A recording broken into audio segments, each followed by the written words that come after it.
Bonjour mesdames et messieurs et bienvenue dans ce flash d'information. Le vice-président Daniel Kablan-Duncan va lancer les travaux de bitumage de la route Tiapoum à Langouanou, route Abouasso-Noé. Le lancement des travaux a lieu à partir de Tiapoum ce lundi matin.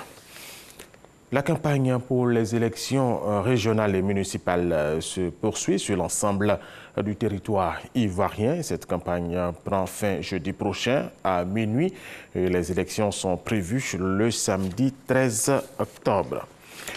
Evran, capitale de l'Arménie, accueille en ce moment même le 17e sommet de la francophonie. Pendant plus d'une semaine, les pays francophones vont tabler sur des sujets d'actualité afin de trouver des solutions efficaces. Cette rencontre permettra aux pays francophones de raffermir leurs liens. Un atelier d'auto-évaluation de la Côte d'Ivoire portant sur les mesures préventives contre la corruption et le recouvrement des avoirs illicites a été organisé la semaine dernière au siège de la Haute Autorité pour la bonne gouvernance.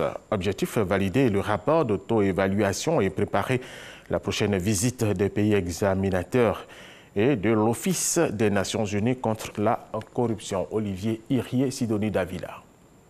Amener les populations à tourner le dos à la corruption et aux infractions assimilées, une des missions de la Haute Autorité pour la bonne gouvernance. Pour y arriver, l'institution est engagée dans une campagne de proximité dans les régions du pays en vue de sensibiliser les populations sur les conséquences de la corruption.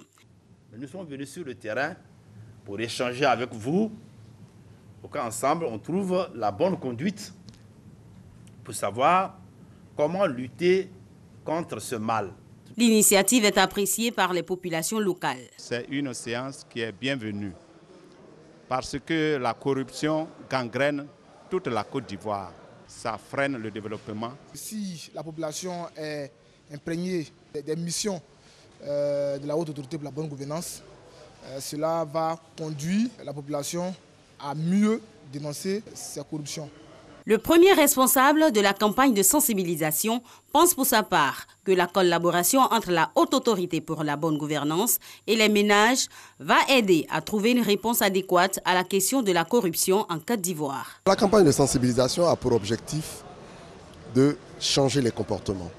Amener chaque Ivoirien d'abord au niveau des cibles que nous avons visées, donc l'administration locale et le corps préfectoral, à limiter les dégâts que la corruption fait sur le développement de notre pays, sur l'attractivité de notre pays, sur les indicateurs au plan international. L'objectif, c'est de créer une coalition entre les différents acteurs que sont l'État, le gouvernement, les organismes, la population, la société civile, ainsi que le secteur privé et les médias. Nous puissions tous parler le même langage. À l'occasion de ces rencontres, les responsables de la Haute Autorité pour la bonne gouvernance dotent les différentes régions de mécanismes de surveillance de la corruption. Sont installés des comités anticorruption dans les régions de la Nawa, du Go et du Logibwa.